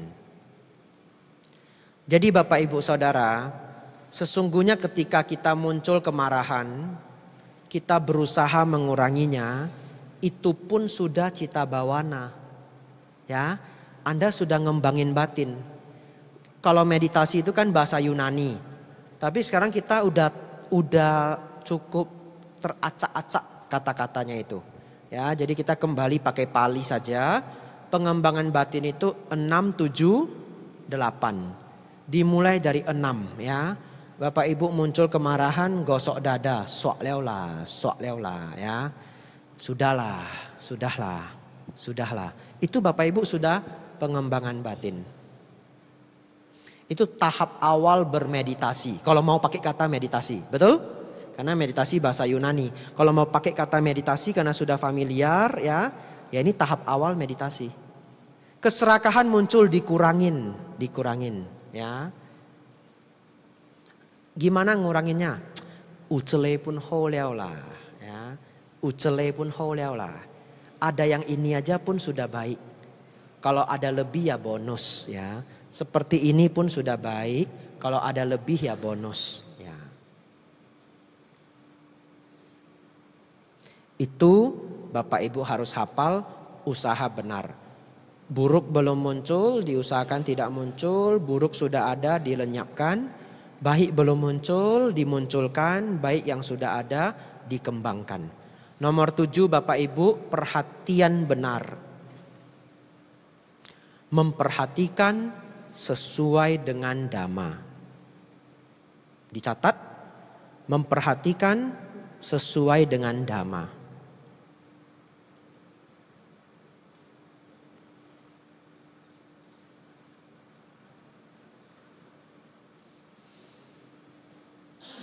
Dalam kurung anicca, dukkha,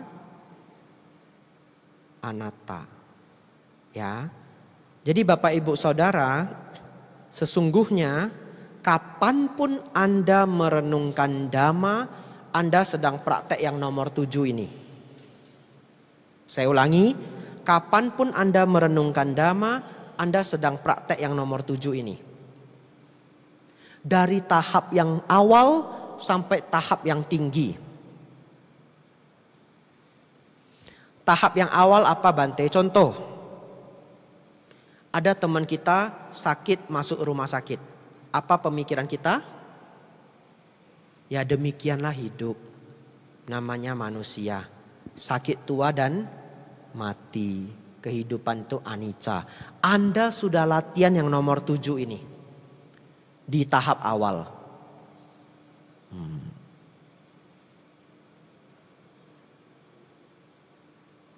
Jadi vipassana, pasana artinya melihat. Vi atau dibaca wi artinya sesungguhnya. Vipassana artinya melihat dengan sesungguhnya.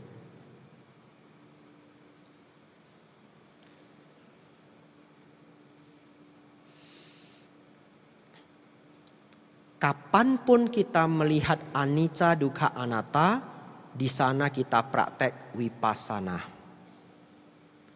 Dari tahap awal sampai tahap lanjut. Yang tidak setuju dengan saya, fokus. Gak apa-apa, kan saya senang kalau Anda tidak setuju dengan saya. Nanti kan kalau kita sudah jelaskan, setuju juga. Begitu ya. Makin tidak setuju, makin fokus. Cara mencapai tingkat kesucian itu dua. Samatha dan vipassana. Samatha ini nomor 8 Bapak Ibu. Ditulis samatha nomor 8. Sama samadhi ya. Jadi meditasi benar itu secara sutta adalah meditasi, atau nomor 8 ini kan meditasi itu bahasa Yunani ya. Kita pakai Pali ya, samadhi ya, kita pakai Pali. Samadhi benar adalah samadhi yang membawa pada jana 1, jana 2, jana 3, jana 4. Tidak ada arti yang lain. Sesuai sutta adalah 4 ini. Ya, saya sudah cross check dengan Bante Santacitto juga ya. Kalau bisa nanti saya cari sutanya, besok kita buka. Kan Anda punya HP, betul ya? Ya, ada juga sebenarnya di MN spasi 4, Baya Berawa Sutta. Di situ Sang Buddha menjelaskan jana 1, jana 2, jana 3, jana keempat. Tapi kan saya belum menjelaskan jana ya. Betul ya? Tidak apa-apa, pelan-pelan. Bapak Ibu Saudara, kalau ditanya orang, apa itu samadhi benar? Maka kita sudah punya 2 jawaban. Jawaban yang pertama adalah samadhi dengan 7 faktor di bawahnya, betul? Majjhima Nikaya 117, betul? Ya, pandangan benar sampai sati benar, pandangan benar sampai perhatian benar. Itu jawaban kita yang pertama. Jawaban yang kedua yang spesifik untuk nomor 8, Anda juga boleh menjawab meditasi yang membawa pada pencapaian jana pertama, jana kedua, jana ketiga, jana keempat. Apa itu jana Bante? Tingkat ketenangan batin. Saya ulangi, tingkat ketenangan batin. Anda boleh tulis jana artinya pencapaian ketenangan batin. Cuma nulis ini nggak bisa ngerti, harus dijelaskan.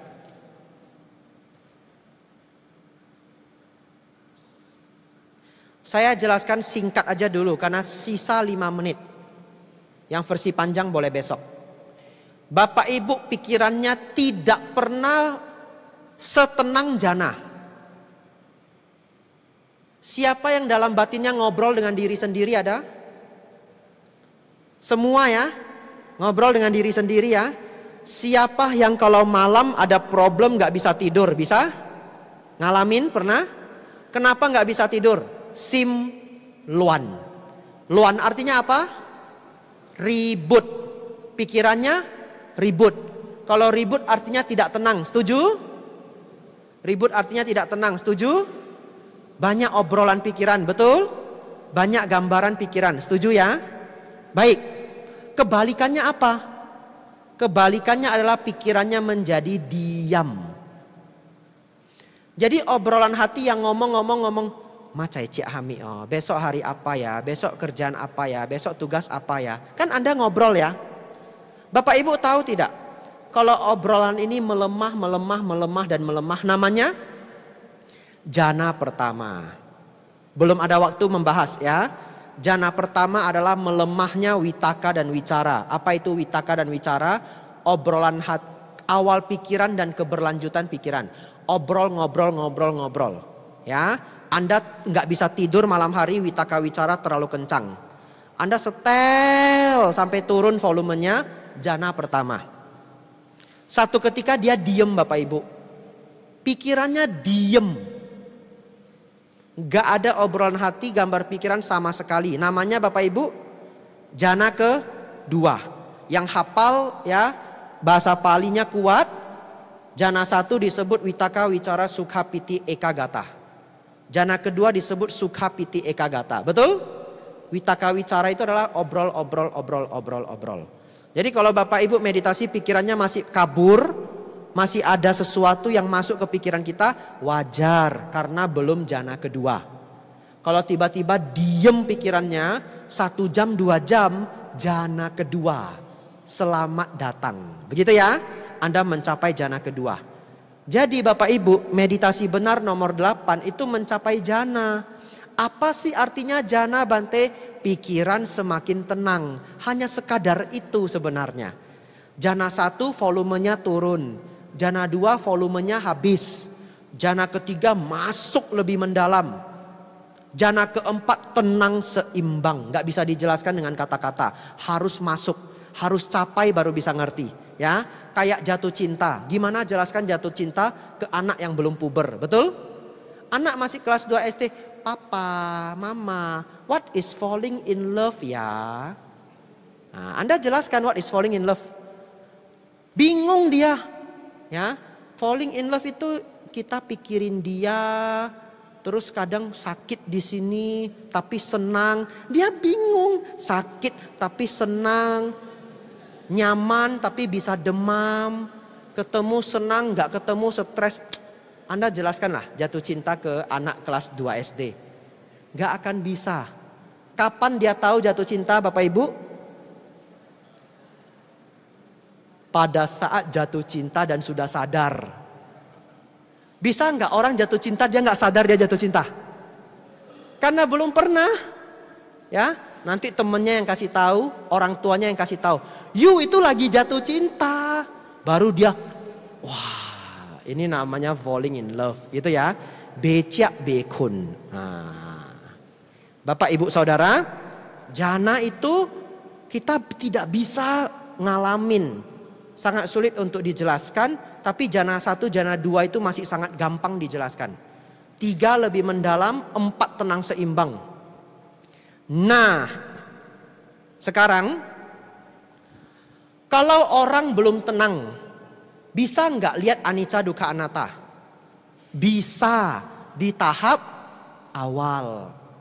Ketemu lihat orang yang sudah sangat tua, muncul pemikiran demikianlah hidup. Anicca dukkha anatta. Itu dharma bukan? Dharma. Bisa capai kesucian? Bisa, Bante Sariputta. Betul ya? Segala sesuatu yang berkondisi pastilah akan padam. Secara alamiah ada kemunculannya, secara alamiah ada kepadamannya. Beliau mencapai sotapanna. Kok bisa? Vipassana di tahap awal. Melihat anicca dukkha anatta di tahap awal. Sekarang pertanyaan saya, kalau orang sudah capai jana pertama, batinnya lebih terkonsentrasi. Kira-kira dia melihat anicca dukkha anatta lebih mendalam enggak? Lebih. Nanti jana kedua lebih mendalam lagi. Jana ketiga lebih mendalam lagi. Jana keempat lebih mendalam lagi. Itu sebabnya saya mengatakan bahwa perhatian benar ini sesungguhnya adalah memperhatikan anicca dukkha anatta. Hanya levelnya itu berjenjang-jenjang. Inilah makna vipassana di dalam sutta. Ya, makna vipassana di dalam sutta. Banyak lagi detail-detailnya, sudah jam 10. Baik, saya pikirkan yang penting supaya kita pulang tidak tanggung ya. Bapak Ibu Saudara, ketika seseorang mencapai jana keempat, dia menggunakan jana keempatnya itu, konsentrasi tingkat jana keempat, melihat ke dalam batin. Kita punya pancakanda, belum kita pelajari ya. Batin dan rupa. Batin dan rupa itu semuanya anicca dukkha anatta. Ketika seseorang dengan jana keempat melihat itu, dia menemukan biang kerok dari semuanya. Apa biang kerok semuanya Bapak Ibu? Asawa. Arus batin yang bocor tidak terkendali. Saat ini Bapak Ibu belum bisa paham, ambil aja istilahnya ya. Karena sudah jam 10. Batin kita ternyata tidak pernah berhenti mengalir. Namanya asawa. Sang Buddha, Bodhisatta dengan jana keempat melihat asawa dan beliau melenyapkannya. beliau mencapai kebudaan. Disebut asawa kaya nyana. Nyana pengetahuan, kaya lenyapnya, asawa arus batin yang bocor tidak terkendali. Ya, asawa kaya nyana, pengetahuan lenyapnya, arus batin yang bocor tidak terkendali. Nah, itu lengkapnya ya. Bapak Ibu Saudara, jadi semoga Bapak Ibu yang selama ini punya penerjemahan Wipasana yang cukup sempit, yang biasanya diterjemahkan sadar pada saat ini, Anda ganti. Wipasana itu sesungguhnya memahami atau melihat anicca, dukkha, anatta di level-level yang berbeda. Dan ketika Anda mau melihat anicca, dukkha, anatta, Anda perlu menghadirkan kesadaran. Ngerti? Kesadaran itu atributnya. PR-nya apa? Melihat anicca, dukkha, anatta. Baik.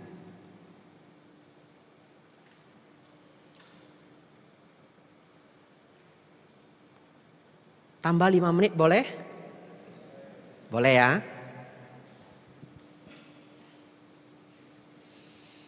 Ada 5 cara mencapai tingkat kesucian.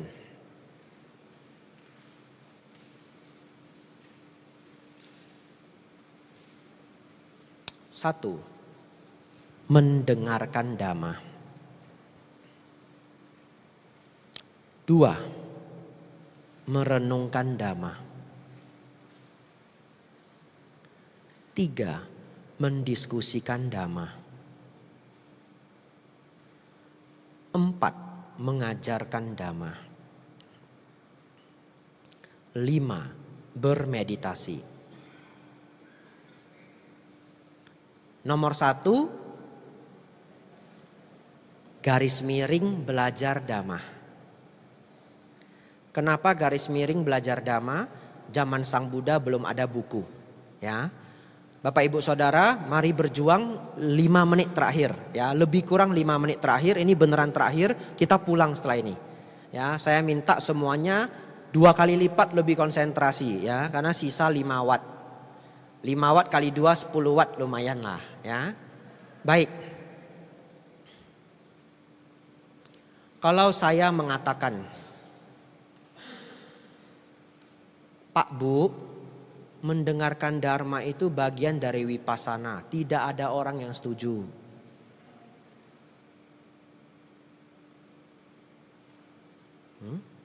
Tidak ada orang yang setuju. Tadi kita sudah belajar samatha dan Wipasana. Samatha apa Bapak Ibu? Jana 1, 2, 3, 4. Berarti meditasi. Mendengarkan Dharma bisa mencapai kesucian? Siapa coba jelaskan? Bante Sariputta, Bante Moggallana. 5 pertapa penyiksa diri, betul? Apa sutanya? Dhammacakkappavattana Sutta sama Anatta Lakkhana Sutta, betul? 1000 pertapa api. Apa sutanya? Adita Pareya Sutta. Pemuda yang sangat terkenal mendengarkan Anupubbikata, ajaran bertingkat. Siapa namanya? Dan temannya 60 Brahmana. Someone ya, nanti kita pikirkan bersama ya. 1, anak orang kaya mendengar ajaran bertingkat. Yasa ya, iya pemuda yasa ya. Belajar Dharma yang tidak terlalu mendalam. Anupubbikata. Di dalamnya sila, berdana, alam surga, penjelasan nibbana. Hari ini modul kita lebih lengkap. Iya, yasa setelah mendengar capai sotapanna. Dengar sekali lagi capai arahat. Ya nanti Bapak Ibu pulang dengar rekamannya 10 kali. Mana tahu arahat ya. Tiba-tiba tauhid keng ya. Bapak Ibu Saudara, kita sudah membuktikan ada tidak yang mencapai kesucian setelah mendengarkan Dharma? Ada? Nah, kalau pencapaian kesucian itu 2 proses. Samatha dan Wipasana. Samatha kan duduk bermeditasi. Dengerin dharma bisa sotapana. Itu masuk bagian wipasana. Nanti kita baca di belakang, Anda akan mendengar, melihat, membaca Sang Buddha berulang-ulang menuang di sini. Cara mencapai kesucian adalah mendengarkan dhamma. Bahkan Bapak Ibu dipanggil sawaka. Artinya apa? Para pendengar. Ya, sepenting itulah mendengarkan dharma. Kalau mendengarkan aja bisa, mendiskusikan sudah pasti, merenungkan bisa ya.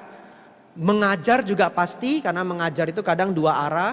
Mengajar itu kadang saya harus belajar dulu sebelum ajarin Bapak Ibu. Dan yang nomor 5 bermeditasi. Siapa yang bermeditasi sampai mencapai tingkat arahat?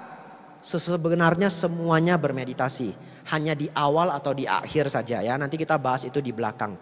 Jadi Bapak Ibu Saudara, sepenting itulah mendengarkan dharma. Baik, saya mau rekap. Di antara semua kualitas atau bulir dharma, yang paling penting nomor 1 adalah pandangan benar. Ya. Jadi kalau ada kuis tidak berhadiah, di antara semuanya di dalam dharma yang mana yang terpenting? Bapak Ibu jawab pandangan benar. Lanjut. Bagaimana dapat pandangan benar? Mendengarkan dhamma. Itulah kenapa saya buat 4 hari dhamma kelas. Bukan retreat 4 hari. Meditasinya nanti Anda lakukan sendiri. Mau ikut programnya siapa enggak apa-apa. Tugas saya mengantarkan pandangan benar kepada Bapak Ibu. Selanjutnya tugas Bante Atadiro, One Day Mindfulness, tugas Bante Santacito, retreat 3 hari, retreat 4 hari, betul ya? Bante Ratanadiro rajin bikin retreat, saya menghadiahkan Bapak Ibu pandangan benar. Saya ambil yang penting. Bapak Ibu tidak boleh miss ini ya. Bapak Ibu Saudara, agar memuaskan semuanya, wipasana itu dimulai dari mendengarkan dhamma.